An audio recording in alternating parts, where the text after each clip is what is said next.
after Chinese vessels on Monday sought to drive away their vessels on a rotation and resupply mission to Ayungin Shoal. The troops, including one finger, got cut off, were wounded during a confrontation with the Chinese that rammed and towed their rigid hull inflatable boats as they tried to reach the grounded warship BRP Sierra Madre. So Chinese forces also seized firearms of the Navy when they boarded one of the inflatable boats. This is marks, according to AFP Chief of Staff, tama ba, General? Wag na. Just read it. This marks the first, This marks the first time that China boarded a Philippine vessel and conducted a search. So repeat mo na lang yung 3 kasi dapat mabilis tayo. So like we'll do so I'll be go live from Manila. This is SITREP, the podcast on Philippine affairs and Philippine interests. I'm Ivan at home. With me is my co-host Inform PH. Then go.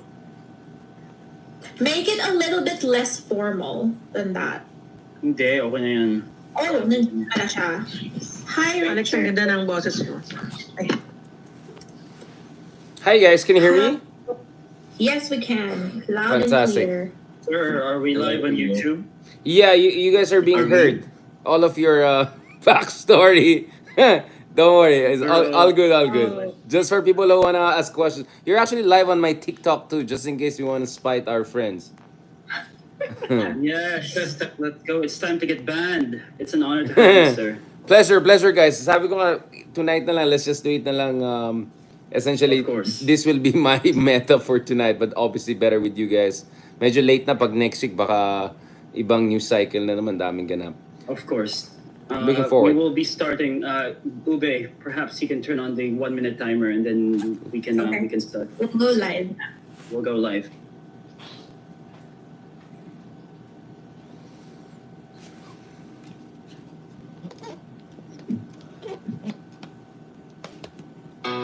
Seeing stars, sky, sleepless moonlight. Baby crabs on tired feet, sleeping bright. Voices rise, shadows fall, truth unfurls. In the heartbeat of the city, madness falls.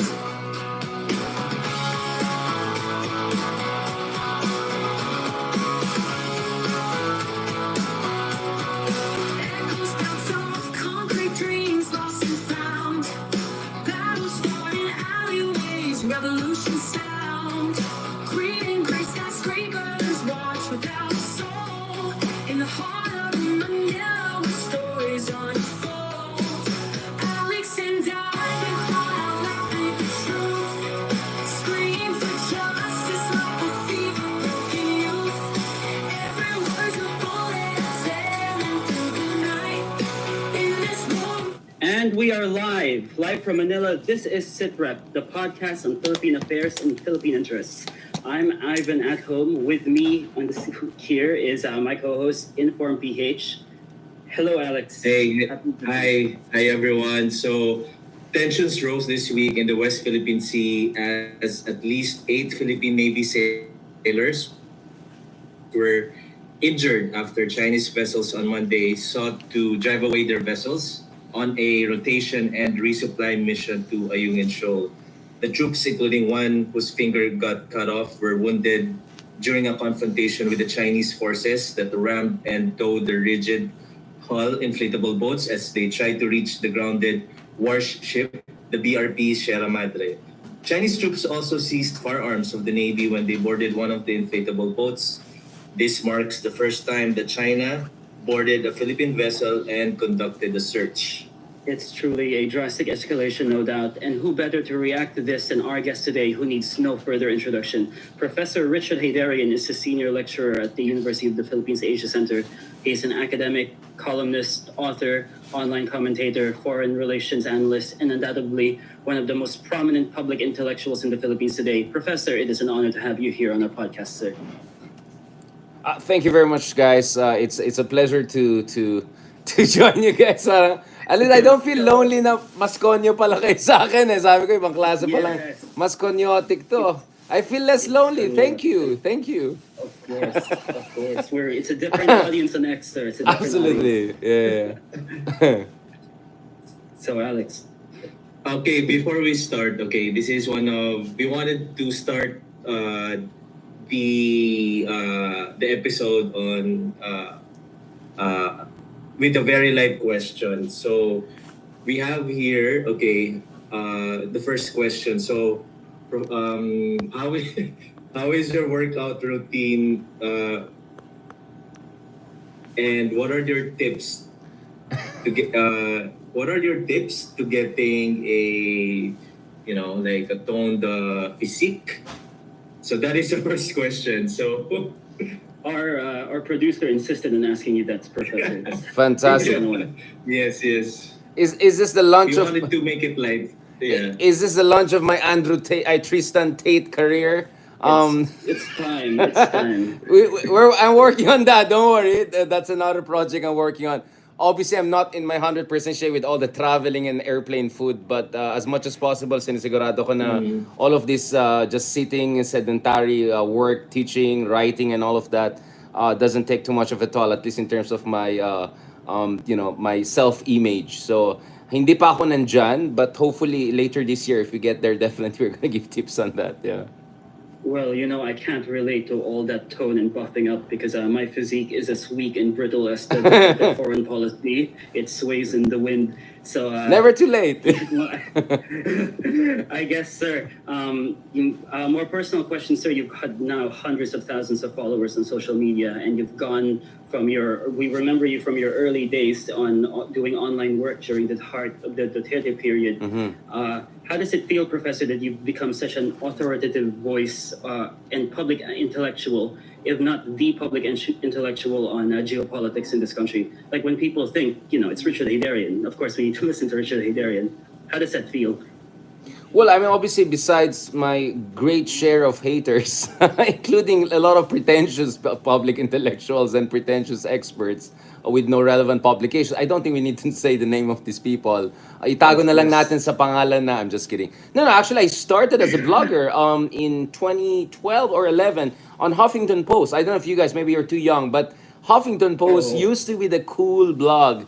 Kind of like a pretentious parang way of writing na papunta ka na sa New York Times, Washington Post. So actually, I started there, and I was just a junior lecturer sa Ateneo de Manila University. This is just over a decade ago. So that's how I started, quite humbly.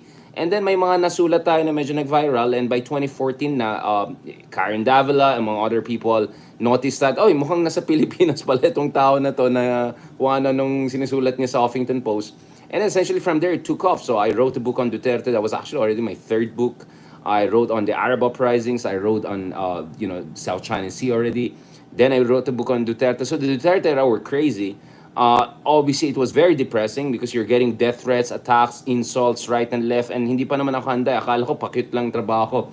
Pakit ka sa TV, give some nice analysis, and everything is fine. No, oh my goodness. Parang politiko ka na, di ba? In the middle of a firing zone. And, it took me some time to get my act together. But thank God. And I think my faith became much, much stronger throughout the years because I realized as long as you stand for good convictions, you stand for good principles. Unfortunately, there'll be a lot of people who try to attack you and bring you down. But, you cannot bring a good man down. I'm not saying I'm a good man, but at least I try to be a good man based on my faith and based on what I think is right for my country and what is my duty to the country. So essentially, that's how it took off. And then, of course, as a matter of therapy, I probably wrote 500, 600 articles on Duterte alone. So that puts it at around, 2,000 articles over the past decade or so. So that was quite an intense schedule, I must say, in addition to millions of social media posts.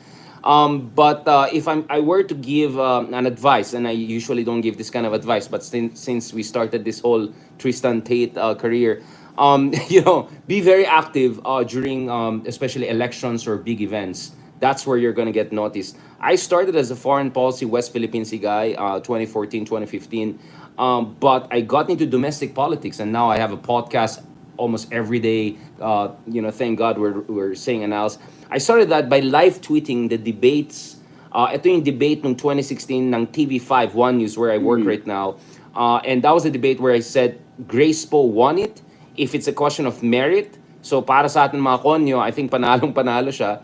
But in terms of audience impact, panalong-panalo si Duterte. You could see na pinagtatawanan niya si Maro Aso, pangatlong imo na yan. Yung mga ganun, naalala niya yan?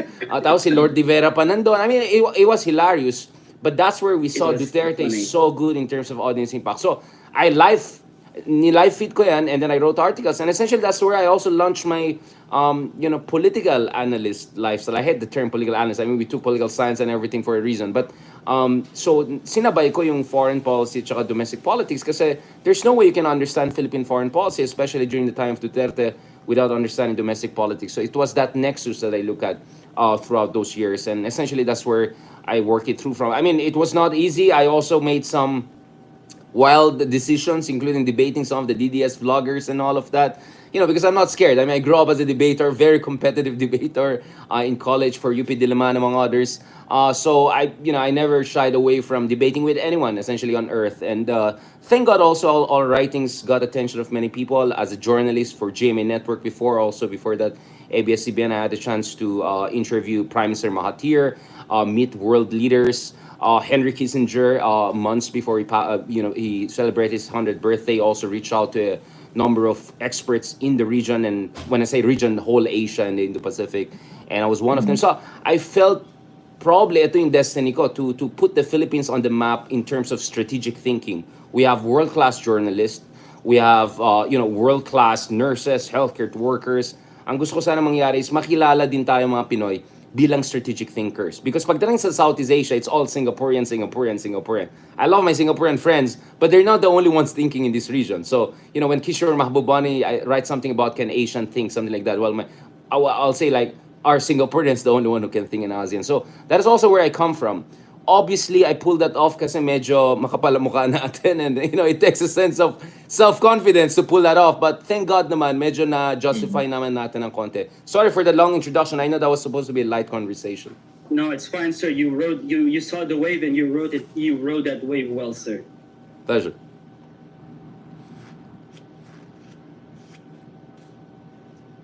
Alex.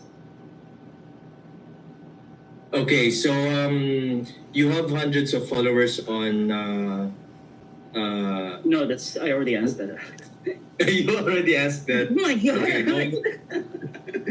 Okay, so we're going in for the next question. Okay, so going now to the serious stuff. Okay, so and the West Philippine Sea. So, Professor, what are your initial reactions to the recent events in the West Philippine Sea? We got soldiers, fingers cut off. We have Philippine vessels boarded. I believe even like weapons confiscated. How worried should we be? Yeah. Well, actually, nakakabahala pa lang nung panahon na ang China ay gumamit ng mga water cannons na napakalakas. So, tinanong ko so this is for my shot. One, use the view from Manila. You can check it yourself on YouTube. Yung free version, obviously, kung wala kang cable. Si Commodore Trinidad, the spokesman for the Philippine Navy, I said, let's visualize this. Tayo mga Pinoy, mahilig sa boxing. Sabi ko, kung ito ay punching power, Mike Tyson ba ito or Manny Pacquiao? Sabi niya, isabay mo yung dalawa. So, ganyan kalakas yung power ng water cannons na yan. So, those water cannons could have killed already Filipinos. Thank God, hindi nangyari yan. But now, mukhang itong mga Chinese, they're pushing the envelope further, and now they're boarding.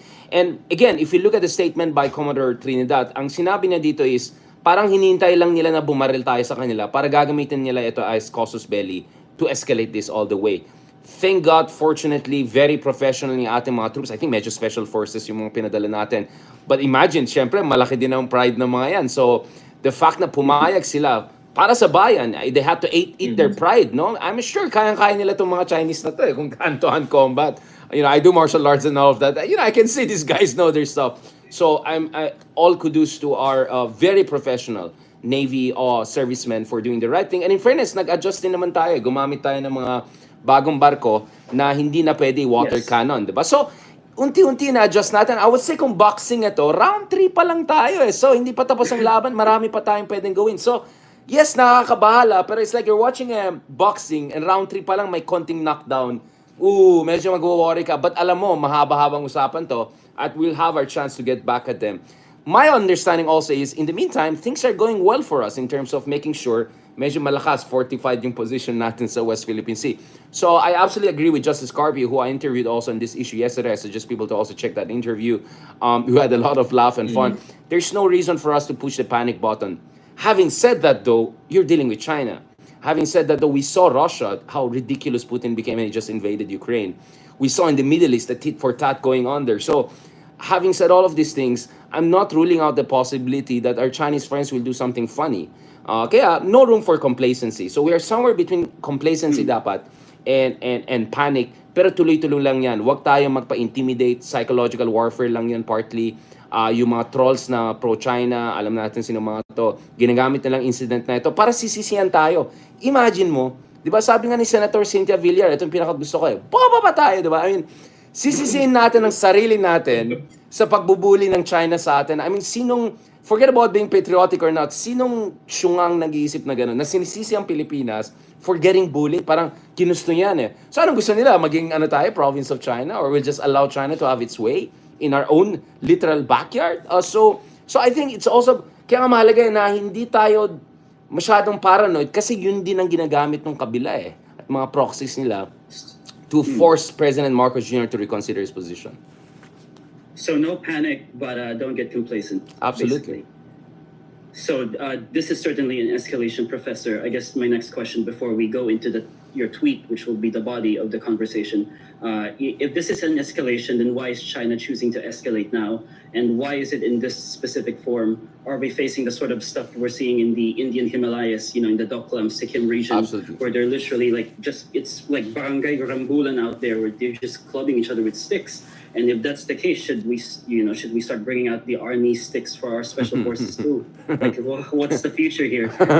Well, I and an academic friend, each of us have a black belt in one of the martial arts. So each of us volunteered to, in some ways help. But I was told hindi kailangan yan. Alright, no? Medyo magaling naman. Pang Krav Maga yatang kailangan dito Hindi pwede yung Yeah, this is like Krav Maga, di ba? Hindi na siya yung defense-offense. Yung Krav Maga, ganun kaagad, di ba? So, these are interesting times.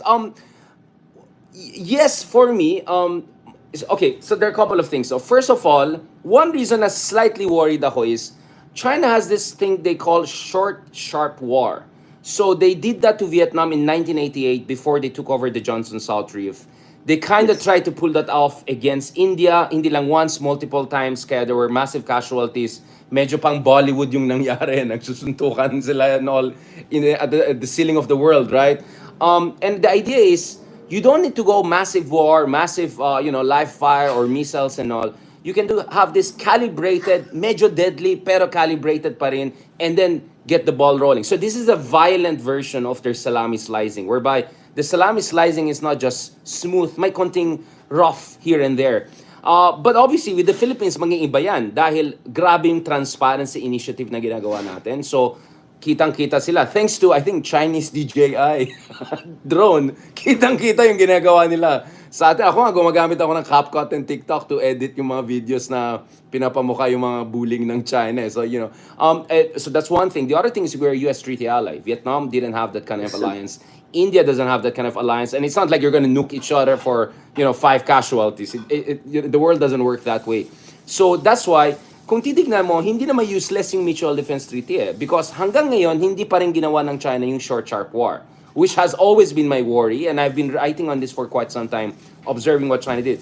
But nevertheless, ang tinitry ng China is something short of short, sharp war, which is violent gray zone strategy. Probably have to have a new name for it. So clearly there are 50 shades of gray zone now. So this is not just using an armada of Chinese militia, bangga lang, water cannon lang. They're pushing the envelope further and further, but still technically not using live firearms. And here is where my argument comes in. Yes, no room for panic, but we have to be proactive. In what sense? So in 2019, nung nangyari nung Reed Bank crisis, kung maalala niyo, muntik na matay yung mga kababayan natin sa Denver, more than 12. Salamat sa Diyos, andun yung mga illegal Vietnamese fishermen. That's why they got saved. Otherwise, we would have lost probably more than a dozen of our kababayan, 2019 pa lang.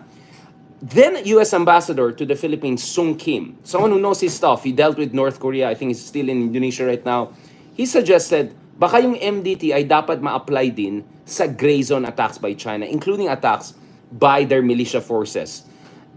Pompeo also, the same year in 2019, this is the US Secretary of State back then, for those who are not familiar, he also came up with a policy paper, I think it was June or July, I wrote something on that for AMTI, CSIs in Washington, kung saan sinabi niya na while neutral ang Amerika, pagdating sa status ng disputed land features, essentially, dahil sa loob ito ng exclusive economic zone natin, itong Panatag Shoal, itong Second Thomas Shoal, no? Ayungin Shoal, then it's part of the Philippines, not as a territory, but as an extension of our exclusive economic zone. So, in effect, 2019 pa lang, na signal ng Amerika, I'm not a fan of Trump administration, people know that. But in fairness on this issue, I think the Trump administration kind of getting things right. And then for some reason, parang wala nang follow-through nangyari. So Biden, kudos to the Biden administration, Democrats are usually known as being weak on foreign policy, supposedly, right? But Biden did well in terms of, putting more sanctions on China, reiterating na any attack on our public vessels, meaning Navy and Coast Guard, will be covered. But parang walang masyadong update ang narinig ko dito sa guidelines ng MDT na maging applicable ito sa gray zone. So yun ang hindi ko pa narinig. And in fairness, the one defense secretary who kept on pushing for this, and I'm not saying this because he's my fellow Ilocano, this is Secretary Lorenzana. He was very, very aggressive on this, na kailangan talaga natin i-update itong MDT para applicable sa realidad natin sa 21st century, effectively also itong gray zone. So I think this is where we have a problem. The MDT is good in terms of deterring China from going all the way, berserk, but it is not preventing them from, trying to humiliate us or try to prevent us from doing normal, reasonable, legal, legitimate resupply missions. Kaya nandito tayo sa panahon na ito. So US also has to do something about this thing, meaning they have to revise their mutual defense treaty with the Philippines to also apply. I think President Marcos kind of hinted on that, right? So ang sinabi niya, nung yung Chinese troll army, yung Chinese general officers, nung tinanong siya sa Shangri-La, they were troll army, Shangri-La dialect, tinanong niya kay BBM essentially about what's happening. Di ba sabi ni BBM, you cross the Rubicon kung may pinatay ka na Pilipino. So, ibig sabihin, wala akong pake kung gumamit ka ng water cannon or actual cannon. Pag may namatay, eto na yan, di ba? But my sense is, kulang pa rin yan eh. We have to also say, any aggressive method, whether hand-to-hand combat or ano, could potentially draw in the Americans. So hindi useless ang MDT, pero kapos pa. And I'm going to skip the questions a bit since you brought up the MDT, sir. You mentioned in your tweet that we need to modify and upgrade the Mutual Defense Treaty to include gray zone threats such as what we're facing now. Ray Powell, who's also a mutual of mine, he wrote in one of our GCs that he recommended that the Philippines begins conducting formal negotiations as stated in Article 3 of the treaty, consultations between foreign ministers to foreign ministers to send a message to Beijing that we're being serious. But you, on the other hand, you want to put it a step higher than that. You want actual modifications of the MDT. What specific policies would you want changed? What practicalities do you want changed into the MDT? And what do you expect Manila to achieve from these negotiations, sir? What would be our objective? Well, obviously, I don't buy into some crazy proposals na gawin natin EDCA-based yung Spratlys or Mavulis mga. I think that's a step too far. I also disagree with some of my friends, American friends, who keep on saying na kailangan ng mga Amerikano tumulong diretso sa atin pagdating sa resupply or yung pag-ayos ng fortification dyan sa yung insure. I think that's patronizing, to be honest. Medyo na-offend ako as a Filipino. Parang, no, we don't need that. Parang we can take care of ourselves, right? But definitely, I can see that American over-the-horizon presence would be important, especially if there's really an intelligence that suggests mga Chinese ay gagamit na naman ng mga ganitong mga tactics. Not to mention, potentially, the Chinese also using this in BRP Sierra Madre mismo, na maglalan sila ng tao dito and then mag-hand-to-hand combat sila, di ba? So definitely, some sort of over-the-horizon presence makes sense. Drones, frigates, things like that. Obviously, the Philippines should also use fast boats. It can get some of these fast boats from the Americans. Littoral combat ships, some of the newly retired ones, they can send it to us. Alam ko may mga corvettes sila na pina-retire din kasi hindi nila ma-maintain. You never know, di ba? So there's so much more that can be done aside from just yung sinasabi natin na formal modification. Now, obviously, in diplomacy, especially defense diplomacy, there always has to be some element of strategic ambiguity. Because if you're just completely clear, so sabi natin, ganito ka, so Amerika sabi niya, okay, na-revise na po namin ang MDT, so following tomorrow, hindi na pwede yung mga following activities, di ba? Alam mo ang gagawin ng mga Chinese? Okay, so we still can do these 10 other They'll things, find a right? loophole. So, exactly. So there always has to be some ambiguity there, but strategic. And my contention is, from Nixon administration, essentially from Kissinger all the way to Obama, hindi siya strategic ambiguity, ambiguity lang siya, right? Now, naintindihan ko kay Kissinger, dahil nung panahon ni Kissinger, tayo yung bully. Aminin natin, we had the best armed forces in the Philippines in the 60s and early 1970s. Now, I don't want to get into long conversation how things went wrong from there. But during that time, tayong ahead of the curve. So, ang takot ng mga Amerikano is gagamitin natin yung MDT natin para buliin lahat. Malaysians, Vietnamese, Chinese, gano'n, di ba?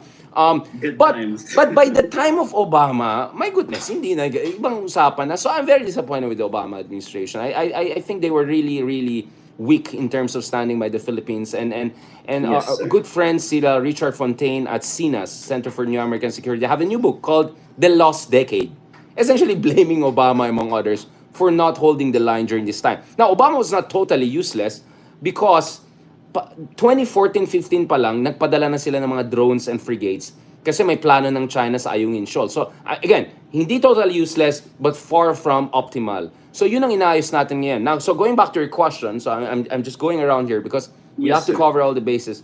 Going back to your question, there has to be some updates on the MDT and some formal public signaling now na ang parameters ng mutual defense treaty will not be modality based, meaning hindi necessarily armed attack, but any aggressive action that leads to the deaths of Filipinos or could endanger the lives of Filipinos. Some sort of statement like that should come out from the Americans, that the MDT will apply in an event that Filipino servicemen and public vessels and aircrafts will be subjected to any violent action and potentially lethal action. Something along those lines. I'm sure our lawyer friends in the defense DOD and DND can do something about this. But you get what I'm saying? Kasi kulang sa akin yung armed attack lang eh. Dahil sabi ng Chinese, ayun pala eh. Basta di tayo gumamit ng canon, di ba? Okay na yan, gamitin lahat, di ba? So now we're in that problem. So you have to narrow the room for maneuver for China. Essentially, their gray zone should go from 50 shades to probably just 2 shades. And then we can more effectively deal with them.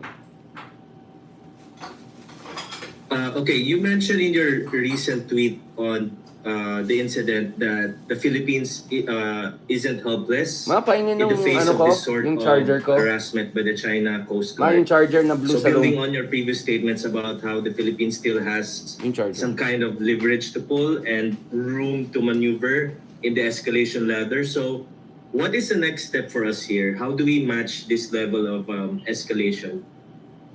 Yeah, as I said, round 2, 3 pa lang yan. In a sense na dami pa natin pwedeng gawin na hindi pa natin ginawa. Gumamit ng mas maraming mga fast boats. Gumamit ng chopper.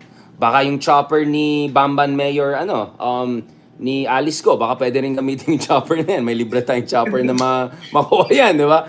I'm just saying, Yeah. mga pogo na yan, pwede natin ma-confiscate yung mga chopper na ginagamit nila. Baka yung isang governor sa Ilocos, may chopper din yan. So, you get what I'm saying? So, there's so much more we can do. I mean, we're definitely not helpless. But, let's be honest, I'm sure Chinese friends are listening to me. It doesn't help that mukhang bully ang China. So, in a way, these images coming out are not totally, to make us look kawawa. They have a purpose too, right? Because it makes China really look bully and look bad. Kaya, pahiya talaga yung mga kapitbahay natin na mga walang yan na hindi tumutulong sa atin, di ba? I mean, I love ASEAN. I'll tell you guys, I've been writing on ASEAN for a long time. When I was a student, not long ago, I mean, hindi naman tayo ganun katanda. We used to write about ASEAN, constructivism, norm-based, blah, blah, blah. Yung mga ganun. So, ngayon, syempre, titignan ko yung ASEAN. It's just a bunch of mediocre and cowardly, leaders right and left. So I'm really hoping that something will move here. I'm hopeful on Singapore. I'm hopeful on Indonesia. I'm very disappointed with Malaysia, to be honest. I expected far more from Anwar Ibrahim. But I'm not giving up on ASEAN. But in the meantime, wag tayong umasa sa ASEAN talaga. Malabo for the meantime. Let's really spread the wings and look at not only US, Japan, yung Australia, yung mga usual suspects. Go for other non-aligned countries. So I just came from a week-long series of talks in Auckland, across New Zealand, Wellington, Christchurch. I think New Zealand could be a good, interesting partner. India definitely has been a good partner. South Korea is a US treaty ally, but they usually say busy kami sa North Korea, so di kami makialam. but they could be also good partners for us in terms of diplomatic language and all of that. So, ang dami pang pwede natin gawin yan. So, kaya nga sabi ko, don't press the panic button yet. Nevertheless, for shallow analysts, kaya kanina nagtutroll ako nung umaga ng flight sinisina kasi 7 a.m. pa lang may mga interviews na tayo. I was just trolling people in the middle of interviews. Yung mga nagsasabi na mukhang mahinang US at mukhang mahinang Pilipinas, yun, dapat i-shutdown din yung mga taong yan. Kaya sabi ko, something more drastic also has to happen here. In a sense na in your face. Perhaps you can explain it slowly to these people because they would say, "Oh, we got bullied again." But like, how does the optics actually help us in the international community? What are the bootstraps here? How does this help us? Sa akin naman, for me, if you want to be David versus Goliath, for some of us who have been in Yes. Florence, you don't need to even be in Florence. Just Google David. Medyo macho, medyo guwapo, Yes. medyo maayos sa itsura, di ba? So, we can be the underdog, but we have to look robust, right? We have So, to look like it, yes. yeah, you have to look the part, right? So, hindi pwede yung mukha kang kawawa. So, actually, that was my criticism, especially nung gumamit tayo ng yung parang, alam mo na, di ba? Yung mga, ano to, bahay kubo ba? I mean, you know what I'm saying? Like, I love bahay kubo, but like, you have to look firm and strong. So, in fairness, nung gumamit sila na more armored, all the private, private commissioned na vessels, that's an upgrade. But I think we have to move a little bit higher and higher. Use choppers, drones. Magpakitang gilas din tayo kasi nagtataka ako, bakit hanggang ngayon hindi pa rin alam ng mga kababayan natin at saka mundo kasi umikot ako parate. Akala nila ang Pilipinas parang 1980s, 90s pa rin na kawawa. Actually not. We have capital ships already. A number of very modern ones, including one of my favorites, BRP Rizal. Philippine Coast Guard has a Yes. number of very advanced ones. And they're gonna get even more advanced, bigger ones, more than 100 meters from Japan. So, actually, medyo nagiging David na talaga tayo. So, my suggestion, again, I'm not in the government, and I'm not here to second guess them. I'm sure they have better information than me. But me being Haydarian, makapal mukha natin, I'm just gonna say this out loud. Yeah, medyo be a bit more shameless. Flex a little bit, di ba? Going back to your question, di ba? Flex it a little bit para hindi tayo mukhang kawawa, di ba? Kasi nakakadismayan. Kasi active ako online, di ba? At minsan, ang daming comments. Lalo so ang kagandahan ngayon ng Instagram, mas magva-viral ka pa sa Reels kaysa TikTok. So I've had multiple Instagram posts. Wala ako masyadong followers doon. Like 5-6 million views. Pero when I saw the comments minsan dun sa mga ibang issues like West Philippine Sea, nakakadismaya kasi parang ano ba yan, kawawa naman tayo, bakit ganon, kinurakot ba yung budget? So I think we shouldn't also overdo yung mukhang inaapi tayo. So getting that right Yes. Goldilocks balance, I think, is something still under study, if I can put it that way. And guys, let's be fair. Let's be fair. First, let's be fair to China because I rather believe China than Digong. Because when China says may gentleman agreement na hindi nyo i-fortify itong BRP Sierra Madre, essentially, you let the elements take over. Actually, I believe China over, I don't know, the Harry Roques or Panelos or Dutertes of this world. I think China is really angry, genuinely angry, because akala nila, eto si BBM ay, essentially Duterte 2.0. After all, unity team. So, naloko sila. Na Duterte sila. Kaya galit sila, di ba? At the same time, on our part, yung ating sandataan lakas, syempre nung panahon ni Digong, ipit sila eh. Hindi nila magawa yung trabaho nila ng 100%. I can vouch for them because I dealt a lot with AFP during Digong's time. Kaya never ako nagpanic eh. Kasi alam ko the military was on the good side. Pero nevertheless, di nila magawa. Kumbaga kung hindi ka maka-sports gear eh. Mga gear 2, 3 lang magkaya nila. Hindi nila ma-sports gear. So ngayon, na biglang okay na, may green light na kay BBM, nag-sports gear na sila. So in short, these are birth pains of the Philippines getting its strategy right against, let's call it, the most powerful navy in Asia and the biggest in the world. So I think we have to give some room for, not mistake, but margin for experimentation here. But we're getting there. Kaya in fairness, kudos to the Armed Forces of the Philippines for getting it right so far. And the last part of your tweet, Professor, you said that you recommended the Philippines file new arbitration cases to whichever body, possibly like UNCLOS. And I guess the question would be, recently, the context behind it is the Philippines filed a claim in the UN on Saturday to extend our continental shelf Yep. into the South China Sea. And naturally, there's been increasing confrontations there with China. But the normal naysayers here, the local Makapili lobby would say that we'll run into the same issues once we get into the UN We can't have a binding reso at the Security Council because of the China veto, and even something like a General Assembly resolution. I mean, even if it passes or an arbitration in The Hague passes, we can't really enforce that. The UN doesn't have a police against a rising power like China. And so, what's the point of this? Why isn't this just humor the Makapili lobby? Why isn't this simply a scrap of piece of paper like what Digong said? Well, Digong copied China. Let's be very clear. But his talking points seem to be copy-pasted from the foreigners of China. Even on the Reed Bank issue, sabi na little maritime incident, that's essentially plagiarized from the Chinese, which makes you wonder, nothing suspicious at all. Well, going back to this, obviously, Justice Carpio, I suggest you guys check my own interviews with Justice Carpio and reach out to him because he's really the guy on this issue. My take on the whole arbitration case is that, well, the 2016 arbitration case was not supposed to be the end-all be-all. That was just supposed to be the beginning of a series of arbitration, except we got a Digong. And that's a leverage. So dun sa mga hindi nag-iisip, di ba? Ang sinasabi nila, wala naman silva yan eh. Well, first of all, it's about bargaining chip. It's about leverage because China cares about its image. Why? Because being a leader, Paul Saib 101 to, leadership is not just having the biggest muscle. It's about trust, it's about confidence, it's about authority. At kung ikaw ay isang international outlaw, at the very least, you look like US, which is a country that whenever it loses a case, it doesn't want to abide by it, or US Senate not ratifying UNCLOS. So wala rin kredibilidad ng China para sabihin na mas credible silang leader when they are also an outlaw. So that's why takot na ang China na dadalhin natin itong arbitration case sa General Assembly. I doubt we'll get more than 40-50 votes, but still it would matter if we could gather 40-50 countries to say China is a total bully.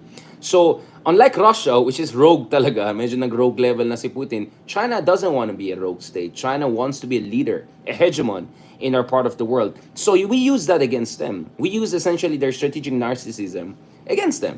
That's why mahalaga itong arbitration case na yun. That's why stress na stress sila sa arbitration case. That's why hindi natin alam anong mga ginawa nila kay Digong, pero that's why they really like Digong's term because he didn't assert the arbitration case. So kung talagang walang kwenta ito, bakit Digong had to keep on saying walang kwenta? The fact that he had to say it over and over again means actually may kwenta siya.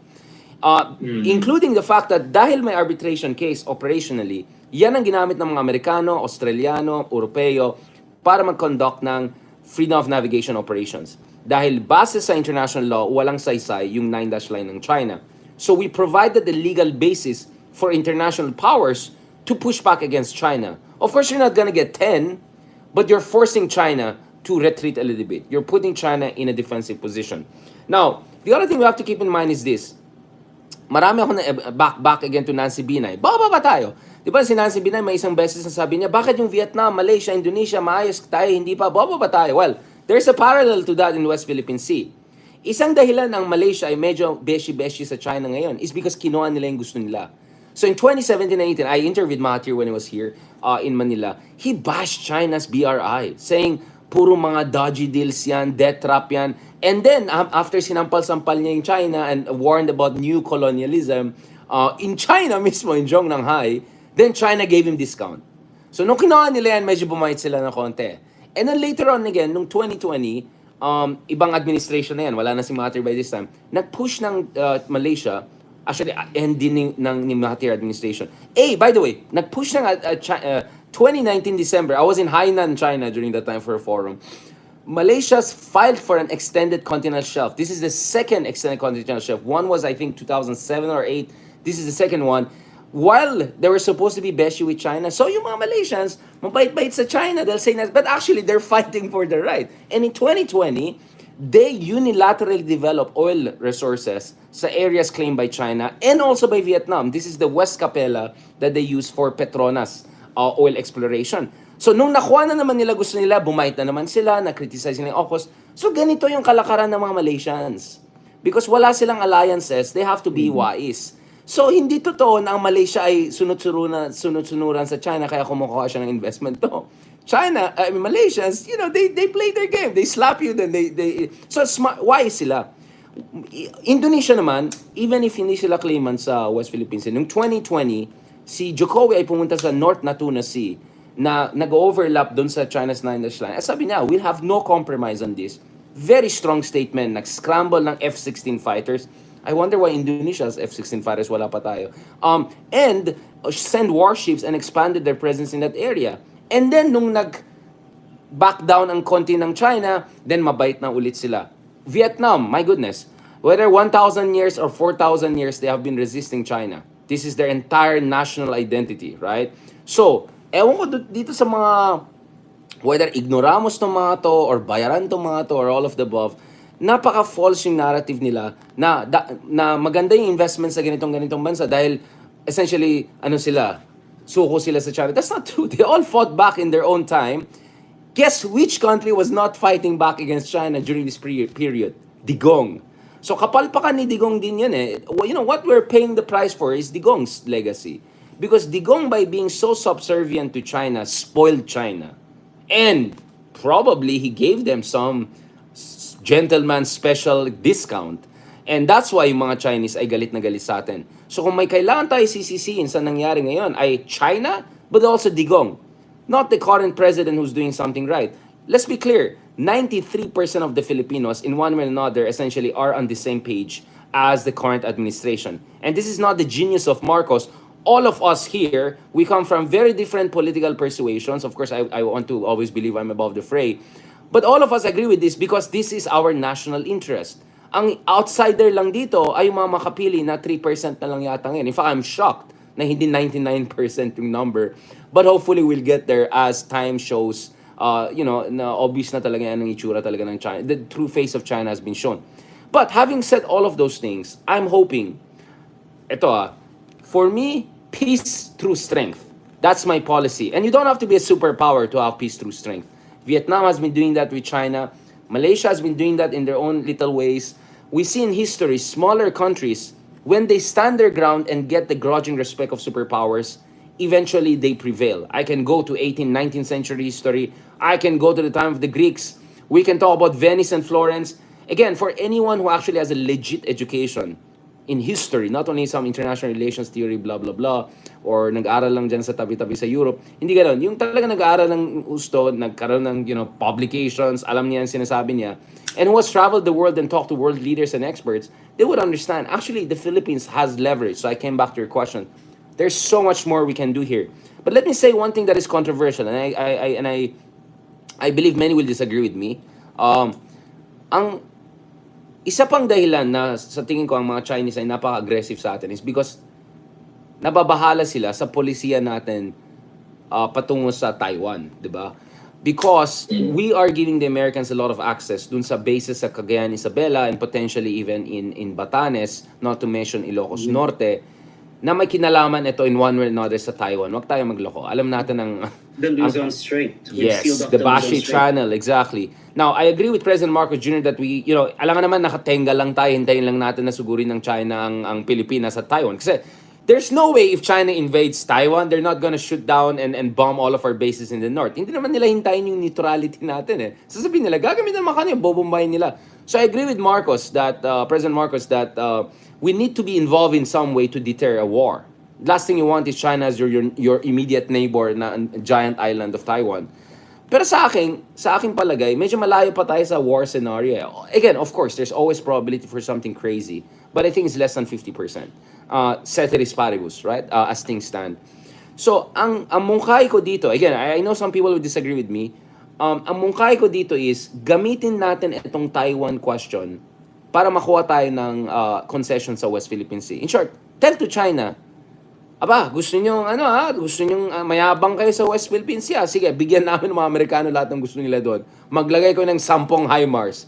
Maglagay ko ng Typhoon. Because the game right now is missile defense systems. So, you tell the Chinese, oh, you hurt me in West Philippine Sea, parang balloon yun eh. You press me here, I'll punch you up there towards Taiwan. You go straight to them and It's complete area denial. So, yeah, and if Americans put bases, HIMARS and all, sa northern Philippines, and a lot of missile defense systems sa south of Japan, Okinawa, etc. And then the Taiwan is built up. Di good luck sa China. Di canceled out na rin yung kanilang anti-cruise ballistic missile, A2AD, anti-access area denial. So, we have leverage. This is not a big leverage. Now, obviously, people will disagree with me and say, including my Taiwanese friend, of course, I have a soft spot for China, for Taiwan. I used to be a fellow there.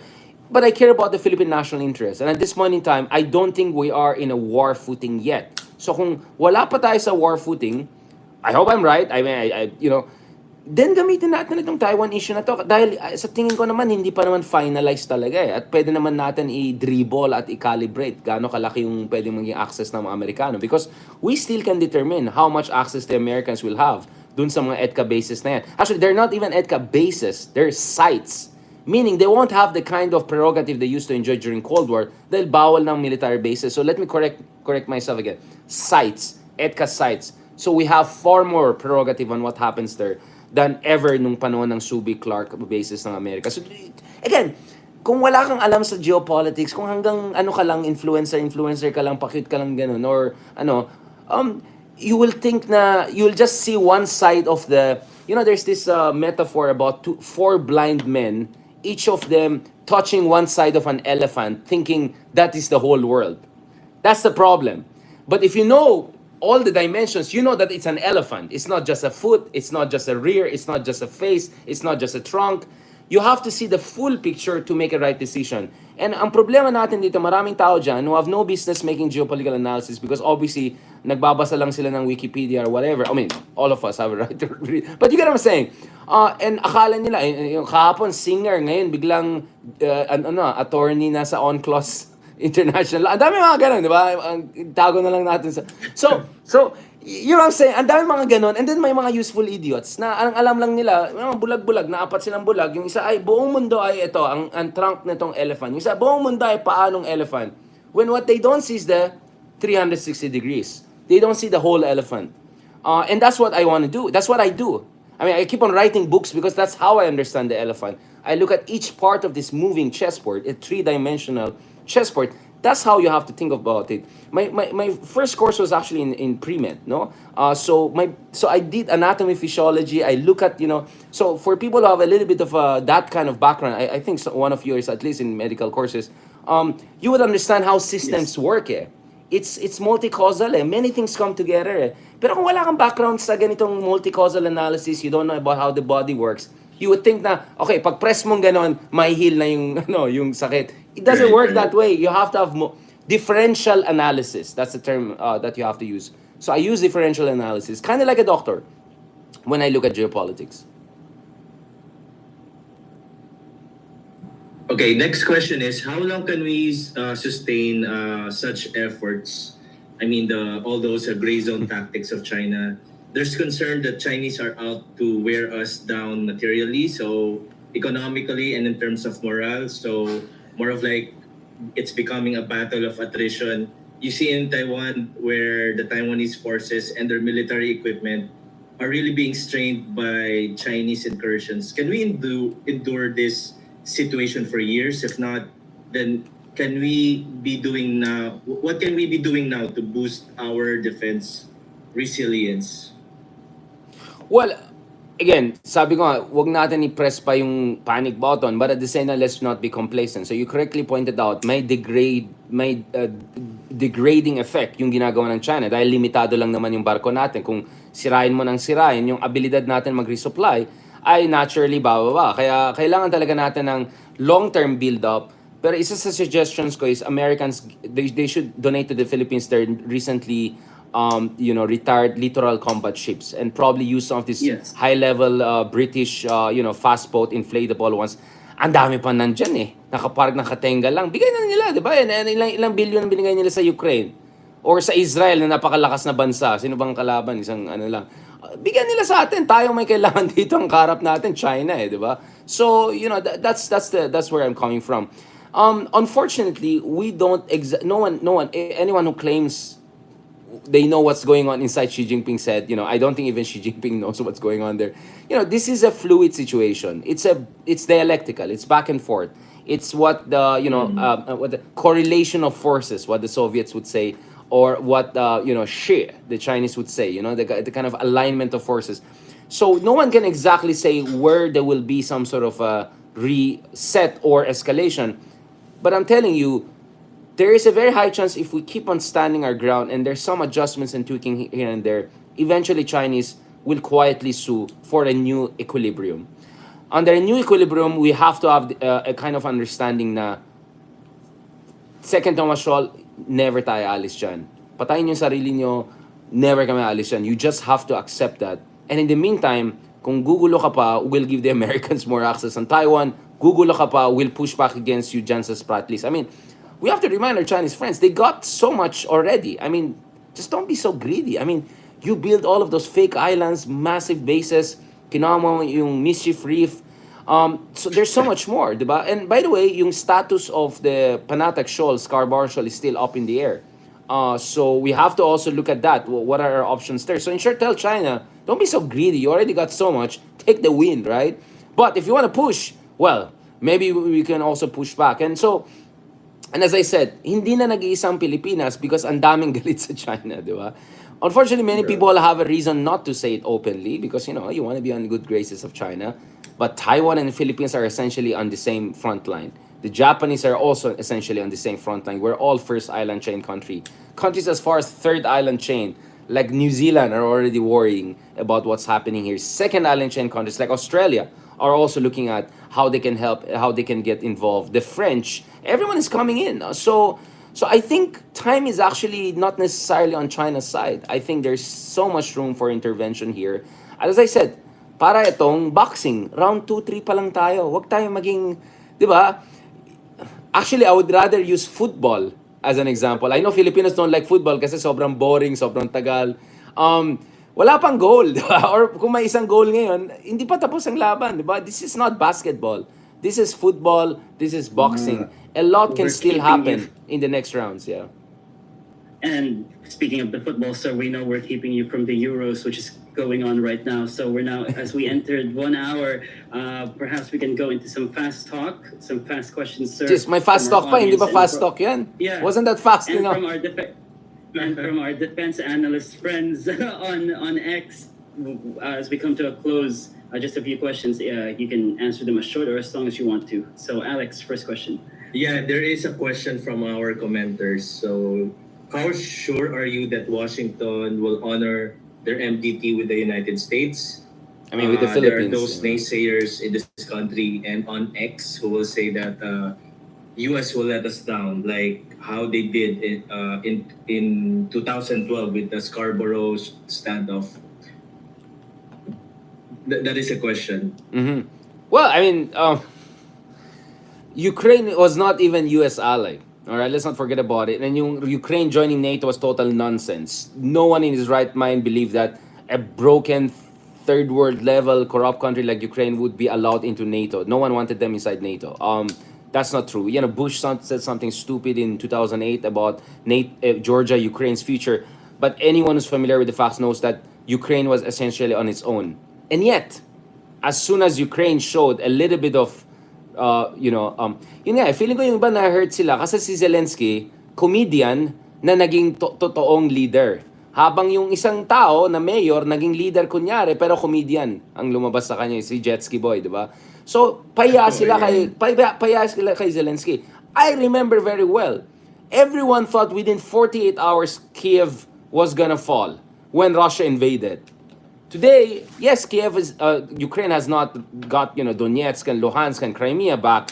But how many casualties Russian was inflicted? They probably have 500,000 casualties of injured and dead. That's supposed to be the strongest army on earth. And this was a land invasion. Far easier than amphibious attack or anything like that if ever China wants to invade Taiwan and all. So, actually, natatawa ako when they use the Ukraine example. Because the Ukraine example should be exactly the reason why you would think the West will help the Philippines. Because unlike Ukraine, the Philippines has a mutual defense treaty with the United States. And unlike Ukraine, where there was Europe to take care of Ukraine supposedly, here US is directly responsible for what's happening. Guam is not too far away from the Philippines, right? US Indo-Pacific Command is not too far away from here. US has direct treaty alliances here. China is the most important rival to the United States. So for some of us who bother to actually, or, who are important enough, rather, let's put it nicely, who are important enough to have been talked to by people who are going to run potentially, whoever.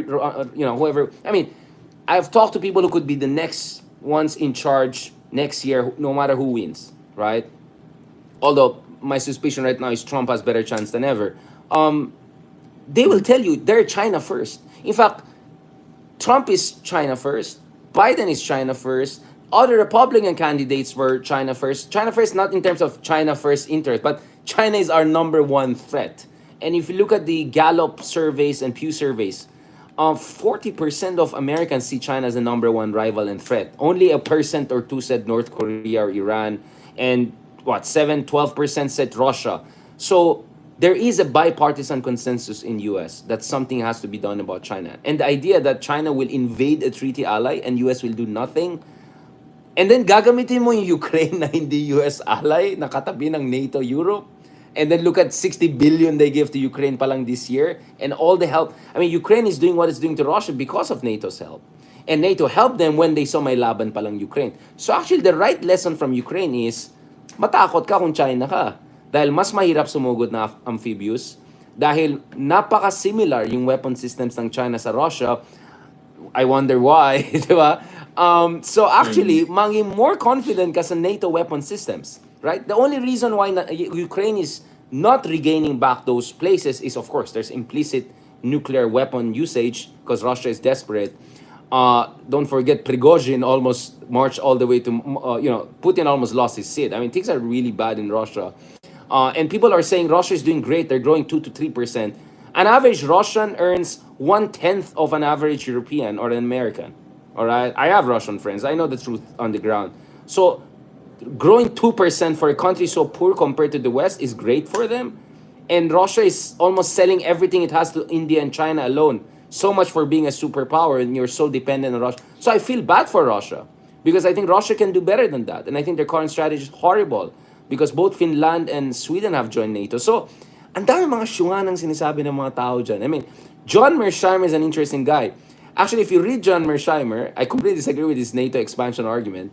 But his number one argument is China is the real threat to the US. And this US is the has to real focus on question. China. Exactly. So actually, if you want to use Mearsheimer, Mearsheimer is saying, wag na natin pakialaman ng Ukraine and Russia dahil dapat mag-focus tayo sa China. So, China. I just find it so funny. People are just getting right and left, some sort of argument that they have digested, and then they don't. If you scratch the surface, it actually works against you.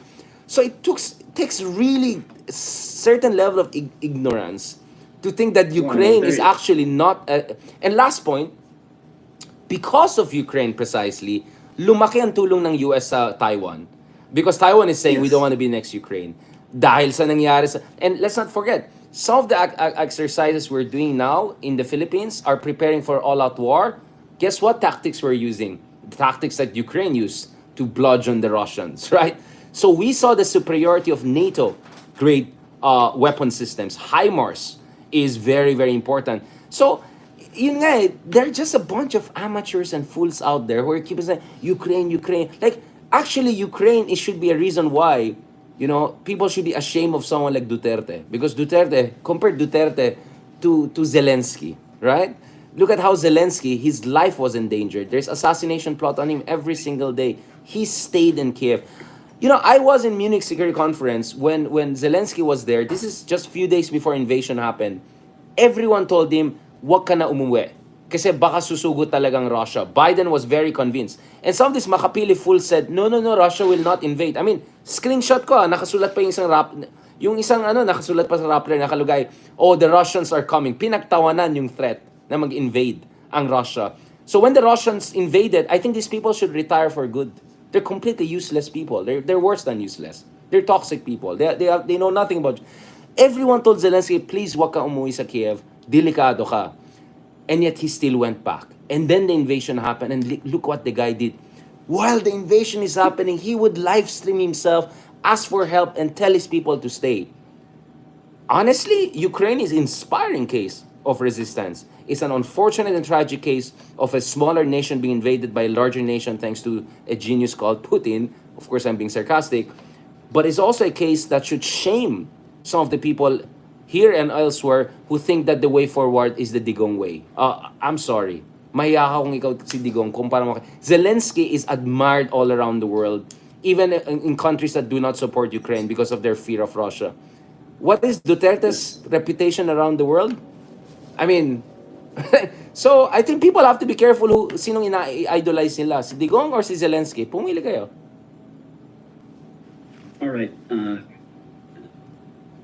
Okay, I'm going ahead with the next question. So you mentioned about nuclear weapons. There is a question here from the commenter. What's the 1987 Constitution ban on foreign and nuclear weapons a mistake? So, yun, that's the question. Like, is our situation different if we actually have nuclear arsenal on our hands? Or like planting Ooh. America, like it's a fast Mm. question. Like, well, what do you think about American nukes in the country? Wow, this I didn't see. In fairness, that's the one question I didn't see coming. I mean, obviously, I'm against the U.S. bases in the Philippines, meaning the old way, the Cold War way, because I think once we kick them out, we should have started getting our act together. Unfortunately, we didn't, right? So, kaya nga biglang we had to have VFA and all of that. So, I think the moral for us is, kung magmamaganda ka, magtapang-tapangan ka, back it up. And unfortunately, that didn't happen, right? In So fact, you're against U.S. bases, against U.S. bases, against U.S. so nukes so in I'm the actually country. agree with the Philippine Constitution barring bases. But does that mean that we should not leverage our alliances? Of course not. So I think there should be a Goldilocks way. So I'll give you an example of Turkey, right? Or Turkey. Turkey is actually a NATO member. It's the second largest member of NATO. And yet, I'm not a fan of Erdogan. I have criticized the guy on many fronts, and I've been very transparent about that. But Turkey is very smart in using different superpowers for its own national interest while building its own capability. I mean, Turkey's economy was not much larger than the Philippines 20, 30 years ago. They were a broken, bankrupt nation. Pobrang Turkey 20, 30 years ago. We were not too far away from them. And look at what they have done in the last 30 years. They have one of the best drones in the world. A little bit overrated, but nevertheless. They're developing fifth generation fighters together with the British. They have one of the strongest, most prepared armies in Middle East, if not in the world, right? So I think Turkey is a good example whereby you can be a US ally or a NATO ally in this case, but that shouldn't stop you from building your own defense capabilities and also playing smart diplomacy. I think like the Turks were crazy because at some point they got S-400 missile systems from Russians because the Americans were not giving them the Patriot missile or something, or sorry, some fight over the F-35. So I don't know. So I think there's an example of Turkey whereby you can remain an ally, juice it, but at the same time build up your own capabilities. And by the way, Turkey's population is even smaller than the Philippines. I think they're barely, what, 80, 85 million people? So medyo maya naman tayo sa sarili natin because we are a larger country than Turkey. And just like Turkey, we're a trans-regional state. And we're both having some sort of defense alliance. So this is where I come in. It's not a clear-cut case between Team US Kaba or Team China. I think that's a false debate. Yes. This should be Team Philippines and then how you leverage it. So I think Turkey is a Of very course. good example for me. South Korea is another very inspiring story for me because if you look at South Korea, of course everyone knows their BTS or whatever or Hyundai, whatever, but they have one of the 10 largest arms industries in the world. And by some indications, they're probably the second strongest army in Asia, just after China. Yes. Right? So ahead of Japan and India.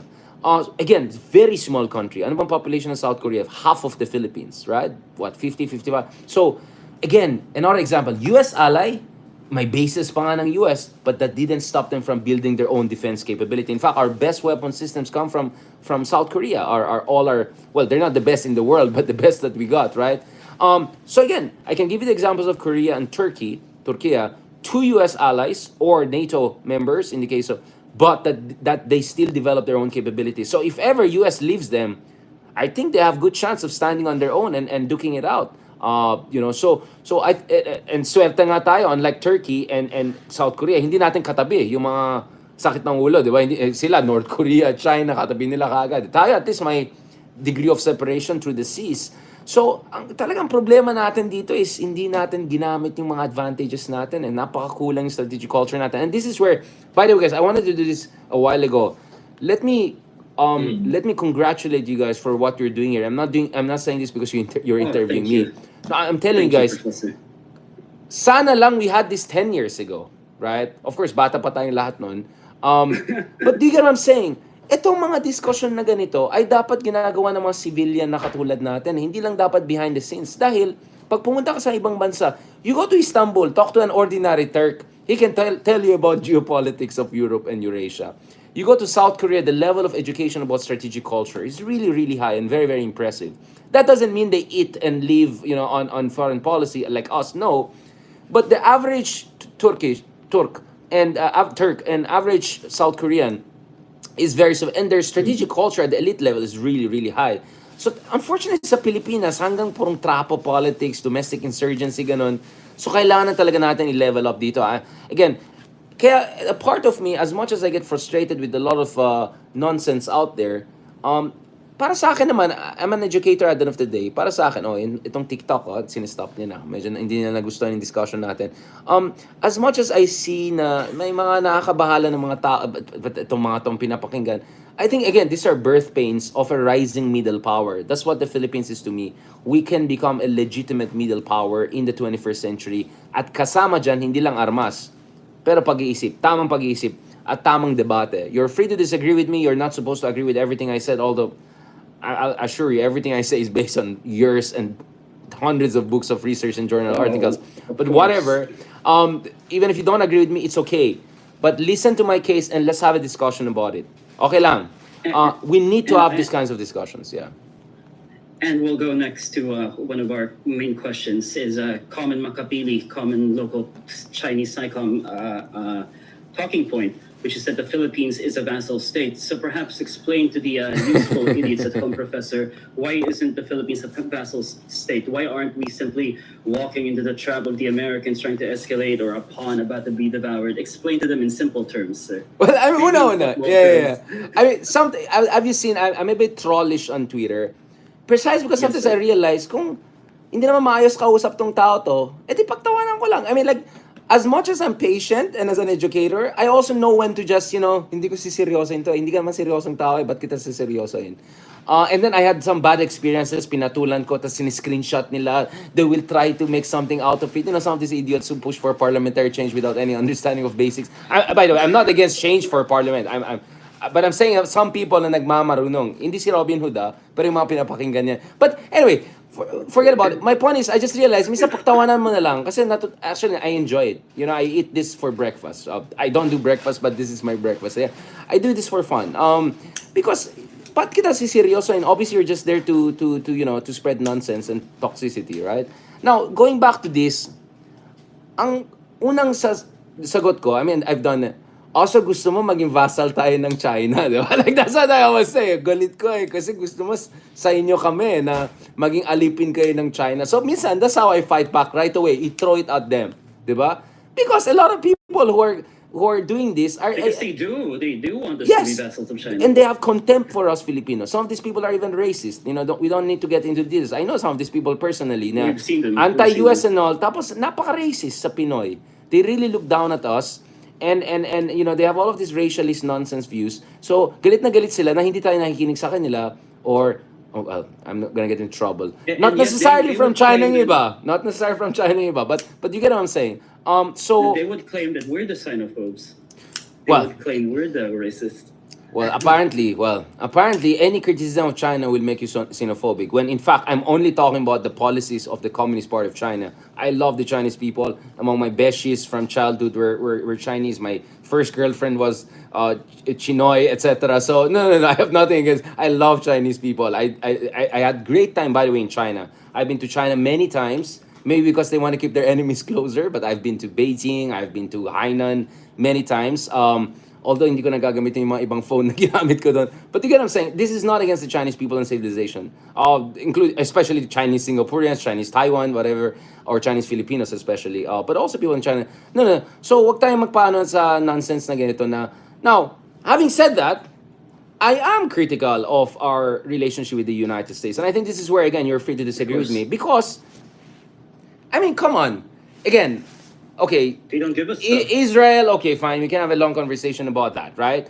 Ukraine sa gitna ng giyera. Pero Jordan, Pakistan, meron silang mga F-16 fighters. Go to the inventory of Jordan and Pakistan. Poorer country than us. And look at the weapon systems they have.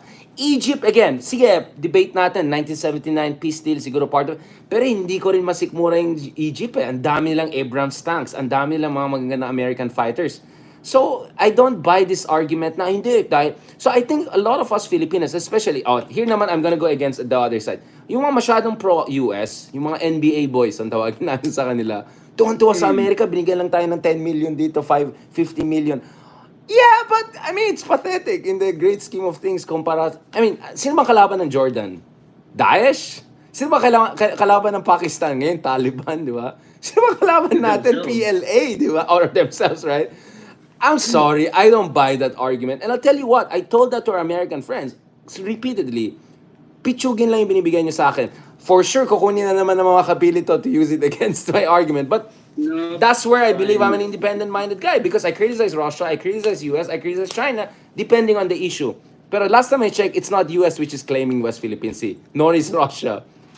Alam natin sino. So itong mga tao na worried na maging vassal tayo ng US, itong mga tao na gusto nila maging province tayo ng China. And sorry, wala na si Digong eh. Mukhang hindi na siya babalik, so sorry. and we'll just skip to the last two questions, Professor, because it would took up a lot of your time. So, how could the government address you? We mentioned the Chinese propaganda. We mentioned the blatant disinformation campaign. We saw the Microsoft threat intelligence report last year talking about how a certain country in Asia is sponsoring state-sponsored disinformation campaign on social media and actively involved in cyber attacks. So, how can the government? What's your recommendation of how can the government address the people that blatantly spread local propaganda in this country and parrots the official China line? Because you see certain places that it's copy and paste. It's the Chinese line from Makati. And so how do we insulate the population from these blatant disinformation campaigns, which are just out to demoralize our people? It's information warfare. I'm telling you, so when Russia invaded Ukraine, I was still in Europe. I went to Paris. I went to Berlin for consultations after Munich Security Conference, and then I come back to the Philippines. I open my laptop. The first thing I see is John Mersheimer in my comment section by people who are influencer of Shopee or Zalora, right? Like, wow, suddenly Mersheimer is a household name, right? Interesting. I'm sure this is not really a Kremlin operation and all of that, right? At nahuli din yung mga China-based trolls ng Facebook ng 2022 or 2020, right? Na nagpo-push for Duterte, meaning Sara's president, VP si Duterte. So huling-huli Yes. talaga sila na gumagamit talaga ng mga disinformation campaigns dito. This is all public information. You don't I'm a Democrat. I love our democracy. I'm a pluralistic person. I like debates. I also believe there should be treason law for peacetime.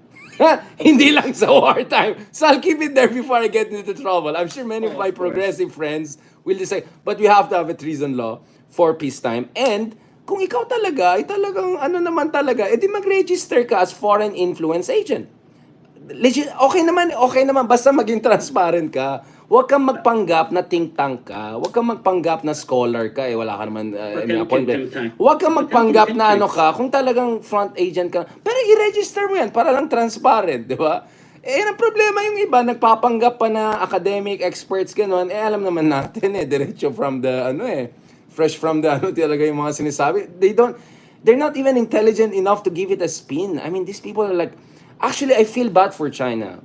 Kumuha naman kayo na mas magaling. Actually, wag na lang. Sige lang, stick with these people. It makes our job easier. But, napaka third rate naman yung mga ano nila dito sa Pilipinas or around the region. Minsan parang, hindi, nabobore ako. I mean, it's not even intellectually challenging. I mean, bastos sila. They say nonsense, all of that, nakakairita. Pero at the intellectual level, I'm sorry. No. They just don't cut it. No. They're jokes. They're clowns. So yun. There should be treason law for peacetime. Actually, so before we go to our last question, Professor Jemmy Gatdula over at the College of Asia and the Pacific, he wrote a column recently about how the Commonwealth treason laws have something about demoralizing the AFP, demoralizing our local forces. And, people are confused why that hasn't been the case when you literally have people out there that are actively attacking our servicemen and women. And so, perhaps, do you have a comment on that, sir? Yeah.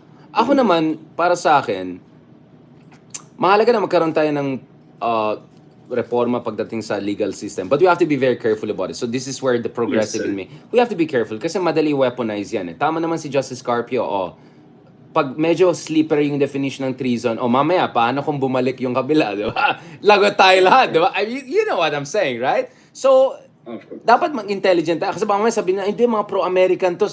So careful lang tayo dyan. So, kaya ako, in the meantime, habang inaayos pa itong batas na ito, and I really hope it will be done in the right, legit way, and mayroon naman tayong meron tayong blueprints from democracies, Australia, Taiwan, right? They all have anti-foreign influence laws and legislation. So actually, the blueprint is there in legitimate democracies. But yun nga, we have to strengthen also the safeguards, unfortunately. And, having a Marcos Jr. as a president, it always raises some questions also But, having said that, let me go back as last point to our role. Why am I doing what I'm doing? Because for me, even more important than laws are norms, the unwritten rules. Kaya mahalaga talaga i-call out natin sa anong klase kang bansa kung binabastos mo yung mga sarili mong sundalo pag dinidefend nila yung sarili mong teritorya. I mean, that is a violation of dignity of any citizen in any country. So we have to call that out. Now, because you had someone like Duterte who would joke about it and sometimes probably more than joke about it for 5-6 years, unfortunately na-desensitize tayo sa shock value nito. But we have to correct it because that norm has to be restored.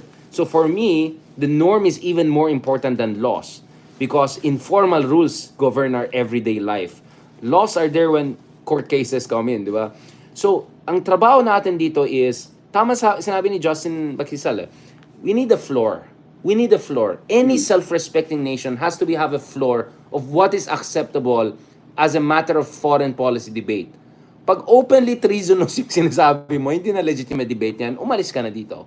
Umalis ka na dito. Diba? It's like, you don't debate if cannibalism is okay. No, it's wrong, period. There's no debate about that. So these idiots are saying it's legitimate to debate that. No, the floor Don't is... platform them. Exactly. Don't platform these It's people. wrong. Rape is wrong. Cannibalism is wrong. Period. No debate around that. Tapos, that Exactly. should be the floor. And then we can debate about what punishments, whatever. But the floor has to be clear. So a cordon sanitaire on these people, sir. Just Well, to I mean, sure. no, I want them to be out there and making full out of themselves. I mean, content yan. I mean, I enjoy it. But we have to make sure hanggang 3% na lang sila forever at the very most. No. And the last question. Hey, Ivan, Okay. not the last question. Like, for example, if somebody used the argument of the Monroe Doctrine to describe what the U.S. is doing in the West Philippine Sea, how do you respond to that kind of... Like China, this is Usual. China's Monroe Doctrine. This is their backyard. There's a prominent large Makapili account saying that. How would you? So we're using the bad things US did to Latin America as a justification for China doing bad things to us, Filipinos. I mean, boba pa tayo, di ba? Kaya love na love ko si Cynthia Villar. It makes sense. Boba pa tayo. I mean, I want to make a podcast about that. Boba pa tayo, di ba? I mean, what kind of mind will say And they na say it. dahil ginawa These ng people US say ito it. 100 years ago, tama na gagawin ng China sa atin? I mean, what kind of, it's not even loser, it's even worse than, it's less than loser, right? Less than zero. Yun nga I criticize US policies in other parts of the world, even in our history. Hindi ko naman nakalimutan yan eh. Pero magfo-focus ka sa ginawa ng US in 1905 or 1919 or 1901 or 1898 tapos ikalimutan mo yung ginawa ng China nung May 5, 2024? I mean, pababa tayo, di ba? I mean, again, Cynthia Villar, di ba? Ultimate wisdom. I mean, kaya nga, like, punta ka sa Vietnam or China, di ba? Love na love nilang China. Wag na lang North Korea. I've been to North Korea. I don't recommend it for these people. Kawawa naman ng North That's a Korea. different- Kawawa North Korea. They need to feed their people. Okay, so, punta kayo sa China. Go to China, have an academic debate about China's claims being BS, or actually, well, BS naman talaga, but go to China and argue against China. Let's see what will happen to you, my friend, right? Or actually, don't go to even a university. Go to a simple street stall sa Hanoi and openly say, mali ang Vietnam, tamang China, kunin nyo na yung East Sea. Alright? Good luck sa'yo, di ba? I'm not sure you're gonna come out alive. So you get what I'm saying? Like, in no self-respecting country, kasi mahilig naman sa communist country ito pro-China, di ba? You will be allowed to have that kind of debate, whether legally or normatively. For me, normatively, there has to be a floor. Kasi, naintindihan ko naman, dahil ang tagal natin nag-depend sa US, something I'm very critical of. hindi tayo at napakawalang kwenta yung mga leaders natin mga matagal-tagal. Although I like Ramos naman here and there. Hindi tayo nag-develop ng sense of national identity. Kaya, again, talaga I'll end on this note. Para sa akin, this is an opportunity for us to refound the Philippine Republic. Kumbaga, yung ginawa nila Rizal nung 1890s ay first attempt. Unfortunately, na-hijack ng Amerikano, mga gringo yan. But now we have a second attempt to build ourselves as a self-respecting nation. And I'm telling you guys, I go all around the world. I've been doing this for quite some time. Pero ngayon, I feel the respect. I feel the recognition. Maybe it helps to be also me doing that. But do you get what I'm saying? You can hold your head up with pride now, and like, it's different. 100%, certainly, 100%. I mean, we what you're were saying. having that already during Aquino, in fairness naman. Pero nung time na yun, kasi wala pa tayong mga barko, wala pa tayong ganun. Kasi nagsisimula pa lang tayo eh. Aquino just started this AFP modernization in 2011-12. At during that time, medyo andun pa rin yung image sa atin na, sick man of Asia. But thanks to Pinoy, thanks to Lorenzana and the likes, Juning Digong, and thanks to what's happening under the current administration, 10 years later, I think we got both materially, psychological, and culturally, diba? The kind of pizzazz and self-respect that I think we deserve as Filipinos. Enough is enough. Enough is enough. So, if itong mga tao na tong concern lang nila vassalage, China ba tayo, Team US, bahala kayo sa buhay nyo. That's the wrong debate for us. For me, the debate should be choose your alliances, be a reliable ally, but at the end of the day, take care of your own national defense capability needs. Let's do what Singapore is doing. Let's do what Vietnam is doing. Let's do what Turkey and South Korea have been doing. Poor countries 20, 30 years ago. Turkey, poor until recently. And yet, look at how far they have gone. Mas magaling bang engineers nila sa atin? I don't think so. Mas magaling ba yung mga thinkers nila sa atin? I don't think so. Tapos marunong pa tayo make English. Diretso lang natin pwede download yung mga bagay-bagay. And we're yet Tritial of US. Not to mention a good friend of many important countries like Japan, French, etc. So, I see this as a good challenge. Actually, good yun sa akin, diba? We are in interesting times, and I congratulate you guys for this effort. I think you have began this, let me be the kuya now. I think you have commenced this initiative at a very important juncture in our history. And I think, I really hope, I always said, I'm not gonna get this right all the time. I'm gonna make mistakes, not too many times, but I'm gonna make mistakes here and there. But if I inspire, in my own little ways, a new generation of Filipinos to take strategic discussion seriously, to take our politics seriously while being humorous, as I do, then I'll be happy. Then I'll be happy that will be my legacy. Ibang usapan na kung mag-ano ako. But in the meantime, that for me is my hope is this will be my biggest legacy. So in you guys, I see the continuation of that legacy. So tuloy-tuloy lang. Let's keep the flame going.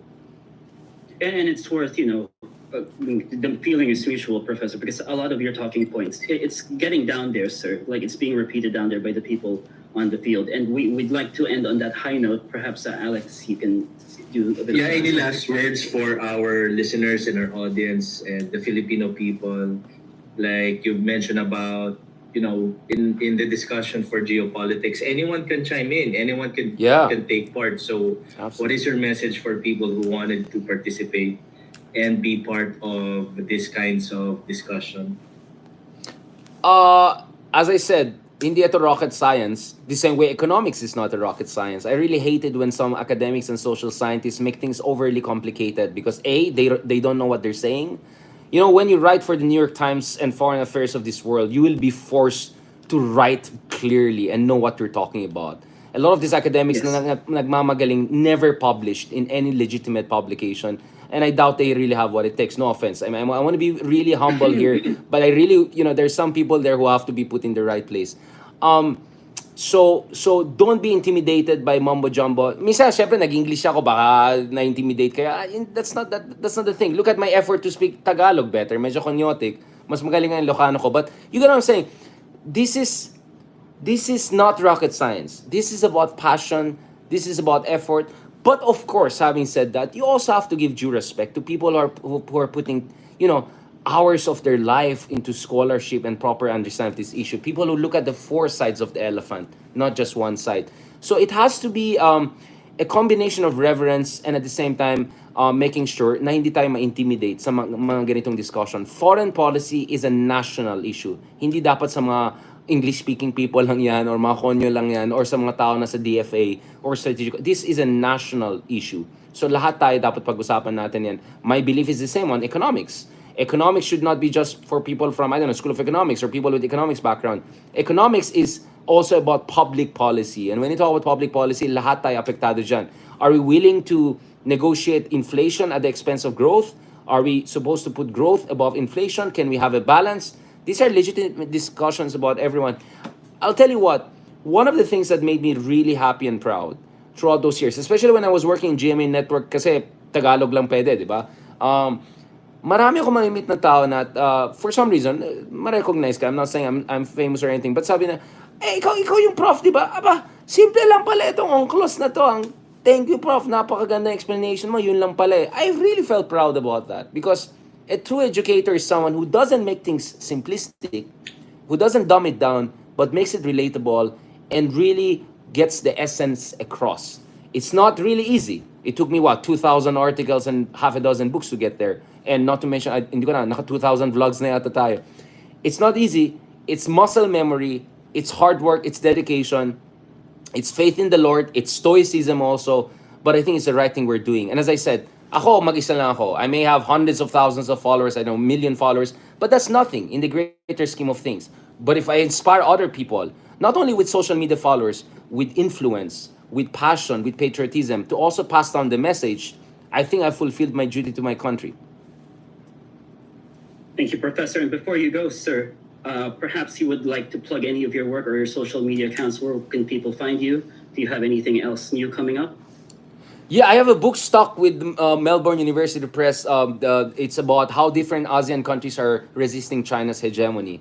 I'm really tempted to call it 50 Shades of Hedging or Resistance, but I'm still, medyo, the publishing industry is going through transition. So I hope that will come out, God willing. Let's pray for that na lalabas yung book na yan. Pinaghirapan ko yan. I'm also trying to work on a book on the Marcoses, the return of the Marcoses, and if the rise of the Marcoses, then the fall of Duterte. So essentially, a continuation of my book on the rise of Duterte. So siguro, kailangan ko umuwi. Agawit Akjay Ilocos. No, I have to go back and do some ground research and talk to people there in Ilocos, my people, right? And go across the countries. And please feel free to follow us. I have a little small, Spotify podcast, deep dive with Richard Hidarian, also on YouTube. Slowly building up myself there. So please, follow us there. And, once in a while, I throw in something different. A little bit fashion, minsan a little bit gym, yung mga ganon. I'm working on my progressive Tristan Tate response. Don't worry. That department is under construction. Our producer loves that, Professor. Let's do something, right? Like, no, someone told me, reklamo kay Jordan Peterson or Andrew Tate or Huberman, whatever. Di gawa ka na sarili niya. Sabi ko, ano. Now, obviously, those are big guys and all, given na yan. But, yeah, I think there should be an effort. If you disagree with these guys, then come up with a better inspiration. Kasi alam ko, marami sa ating mga kabataan, they're looking for people to look up to. Diba?